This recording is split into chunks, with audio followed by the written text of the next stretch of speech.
प्रिय विद्यार्थियों, आज हम लोग बीए पार्ट 3 के सेकंड पेपर के बारे में बातचीत करेंगे। हमारा सेकंड पेपर है कथा साहित्य। इसमें कहानियाँ और उपन्यास हम लोग पढ़ेंगे। कहानी क्या है इसके बारे में हम लोगों ने बचपन से सुना है।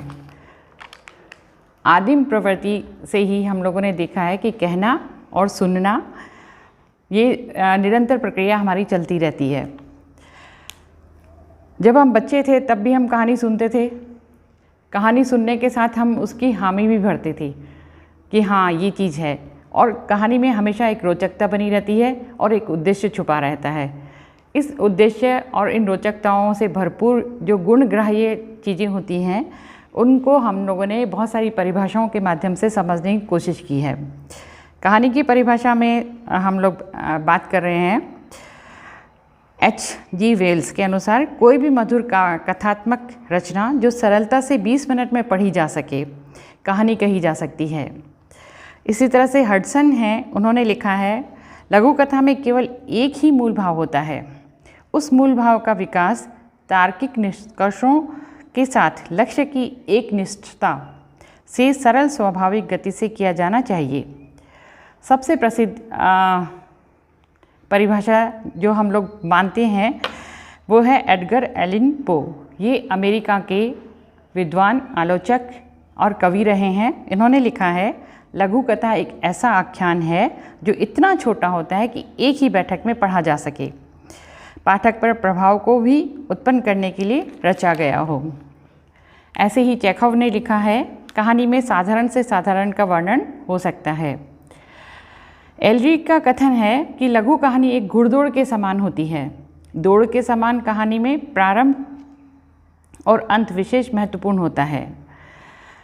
प्रेमचंद हमारे यहाँ के उपन्यास सम्राट हैं, कहानीकार हैं। इन्होंने 300 कहानियों का संग्रह हमें उपलब्ध होता है। कहानी कला पर इन्होंने 3 निबंध लिखे हैं।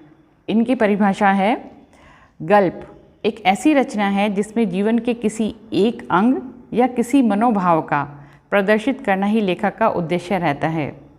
इसके चरित्र, उसकी शैली, उसकी कथा, विकास सब उसी एक भाव को पुष्ट करता है।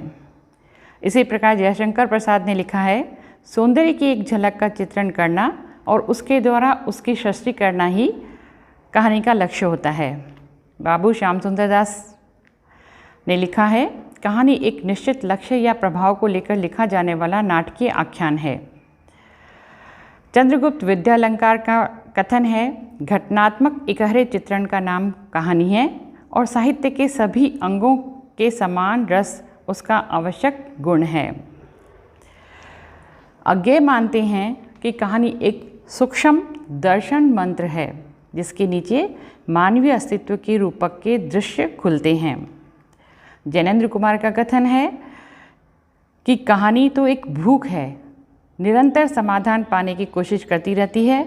हमारे अपने सवाल होते हैं, शंकाएं होती हैं, चिंताएं होती हैं और हम उसका उत्तर, उसका समाधान खोजने का, पाने का सतत प्रयत्न करते रहते हैं।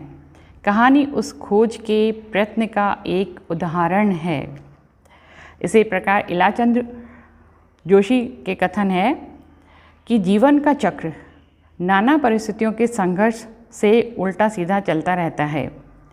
इस सुवृहत चक्र के किसी विशेष परिस्थिति की स्वाभाविक गति को प्रदर्शित करने में ही कहानी की विशेषता है।